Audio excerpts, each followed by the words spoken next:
आप सभी को मेरी ओर से सुप्रभात। आज हम पीएम श्री जवाहर नवोदय विद्यालय भिलोवाल अमृतसर 2 की कुछ छात्राएं यूक्लिड और उसके एग्जाम के बारे में जानेंगे।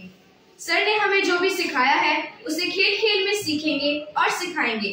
आज हम ही टीचर और हम ही स्टूडेंट्स हैं। आज हम यूक्लिड के बारे में थोड़ी सी जानकारी प्राप्त करेंगे।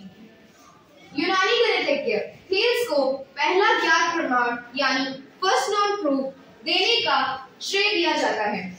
यह प्रमाण इस कथन का था कि सर्कल का डायमीटर उसे 2 बराबर भागों में काटता है।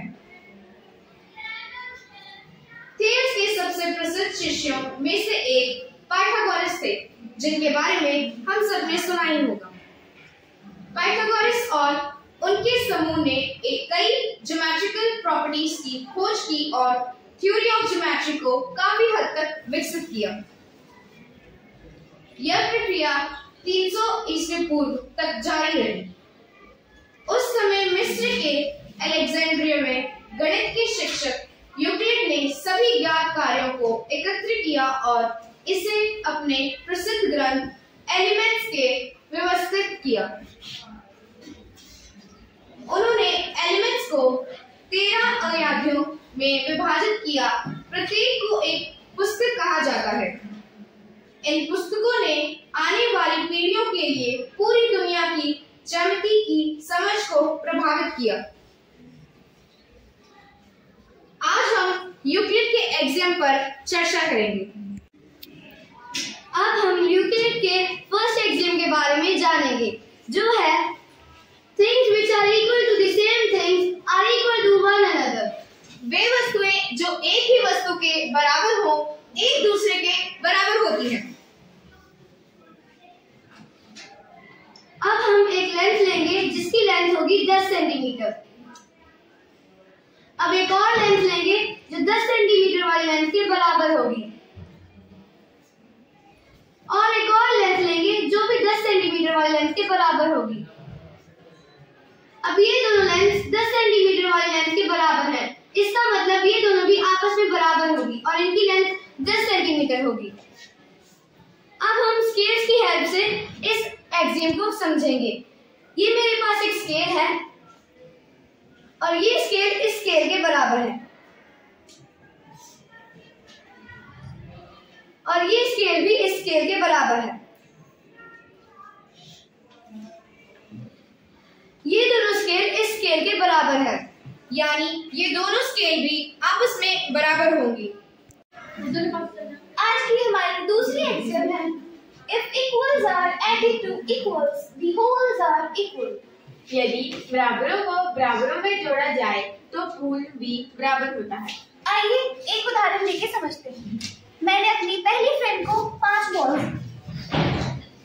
उसके बाद मैंने अपनी दूसरी फ्रेंड को भी 5 बॉल्स दी।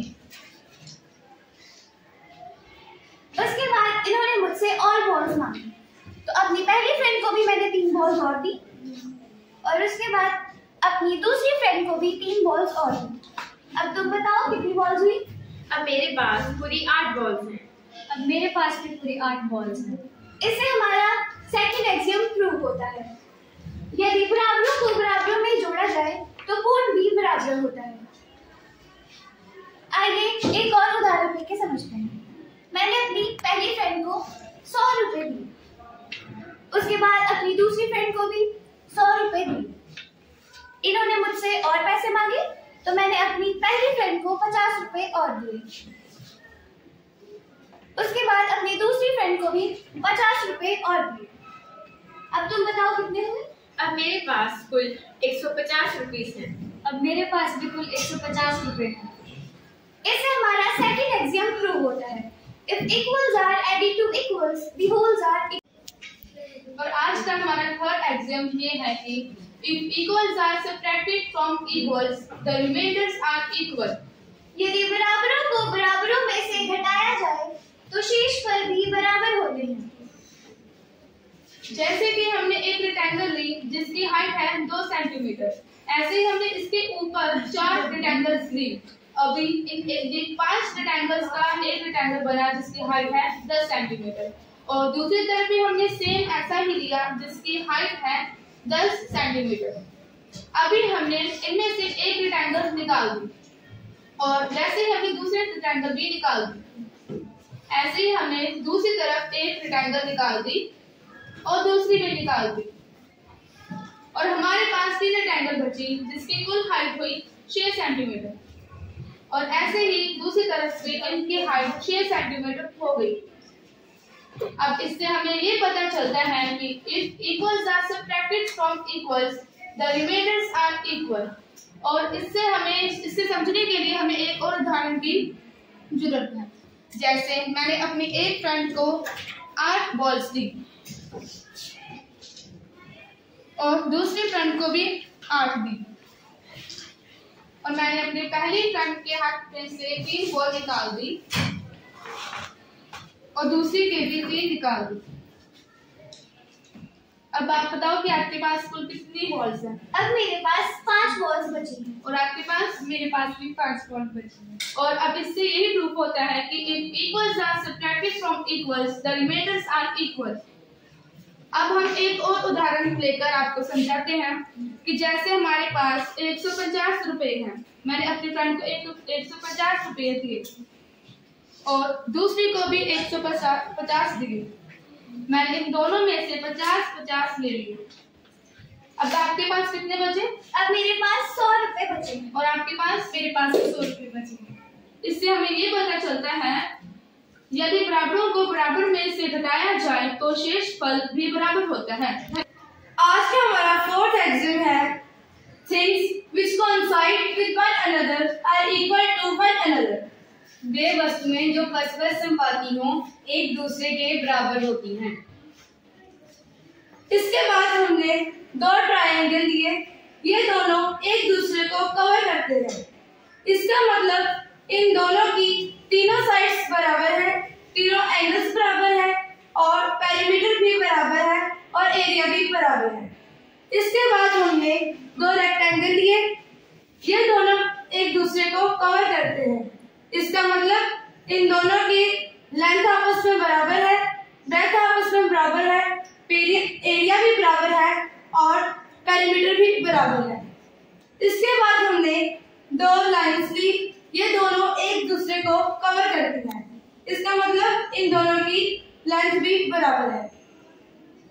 और ये हमारा आज का 4th एग्जाम है things which coincide with one another are equal to one another। ये आज का हमारा 5th एग्जाम है the whole is greater than the part। Whole हमेशा अपने किसी भी भाग से बड़ा होता है। ये हमने एक लाइन ली है जिसकी लेंथ 21 सेंटीमीटर है। इसके हमने 3 टुकड़े किए हैं। फर्स्ट टुकड़े की लंबाई 4 सेंटीमीटर है, दूसरे टुकड़े की लंबाई 7 सेंटीमीटर है और तीसरे टुकड़े की लंबाई 10 सेंटीमीटर है।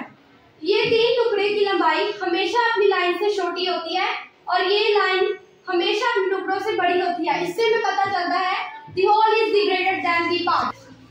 ये हमने एक हेक्सागन बनाया है, इसको हमने 6 पार्ट्स में तोड़ दिया है। इन सभी पार्ट्स का एरिया हेक्सागन से छोटा है और हेक्सागन का एरिया इनके हर एक पार्ट से बड़ा है। इससे हमें ये प्रूफ होता है the whole is greater than the part. Whole हमेशा अपने किसी भी भाग से बड़ा होता है। आज का हमारा 6th एग्जाम है things which are double of the same things are equal to one another। जो वस्तुएं एक ही वस्तु की दुगनी होती हैं वे एक दूसरे के बराबर होती हैं। सबसे पहले हमने एक रेक्टेंगल लिया जिसकी लंबाई 6 सेंटीमीटर है। फिर हमने एक और रेक्टेंगल लिया जिसकी लंबाई पहले वाले रेक्टेंगल से दुगनी है और हमने इसके बाद एक और रेक्टेंगल लिया जिसकी लंबाई भी पहले वाले रेक्टेंगल से दुगनी है। अब ये रेक्टेंगल और ये रेक्टेंगल इस रेक्टेंगल के दुगने हैं और एक दूसरे को कवर कर रहे हैं, मतलब ये दोनों आपस में बराबर होंगे। तो इससे ये प्रूव होता है things which are double of the same things are equal to one another। अब मैंने एक रेक्टेंगल लिया जिसे मैंने डबल कर दिया। फिर मैंने एक और रेक्टेंगल लिया जिसका एरिया पहले वाले रेक्टेंगल के बराबर है और उसका भी डबल कर दिया। इन दोनों रेक्टेंगल का एरिया इस रेक्टेंगल के डबल है और ये दोनों रेक्टेंगल एक दूसरे को कवर कर रहे हैं और इन दोनों का एरिया भी इक्वल है। इससे ये सिद्ध होता है जो वस्तुएं एक ही वस्तु की दुगनी होती हैं वे एक दूसरे के बराबर होती हैं। ये आज का हमारा 7th एक्सियम है जो है things which are the halves of the same things are equal to one another। जो वस्तुएं एक ही वस्तु की आधी होती हैं वे एक दूसरे के बराबर होती हैं। ये हमारे पास दो रेक्टेंगल हैं जिनका एरिया आपस में बराबर है और इन दोनों रेक्टेंगल्स का एरिया इस बड़े वाले रेक्टेंगल का हाफ है। ये रेक्टेंगल दूसरे रेक्टेंगल को कवर कर रहा है, इसका मतलब कि इन दोनों के एरिया आपस में बराबर है और इन दोनों रेक्टेंगल्स का एरिया इस वाले रेक्टेंगल का हाफ है। इससे ये प्रूफ होता है things which are the halves of the same things are equal to one another। आइए हम एक उदाहरण की मदद से समझाते हैं। ये मैंने 3 रेक्टेंगल लिए, इन तीनों का एरिया आपस में बराबर है क्योंकि ये तीनों एक दूसरे को कवर कर रहे हैं। अब मैंने इस वाले रेक्टेंगल का आधा किया, ये वाले रेक्टेंगल का एरिया इस बड़े वाले रेक्टेंगल का आधा है। अब मैंने इस वाले रेक्टेंगल का भी आधा किया, इस वाले रेक्टेंगल का एरिया भी बड़े वाले रेक्टेंगल का आधा है। इन दोनों रेक्टेंगल्स का एरिया इस बड़े वाले रेक्टेंगल का आधा है और ये आपस में बराबर हैं क्योंकि ये एक दूसरे को कवर कर रहे हैं। इससे ये प्रूफ होता है things which are the halves of the same things are equal to one another। जो वस्तुएं एक ही वस्तु की आधी होती हैं वह एक दूसरे के बराबर होती हैं।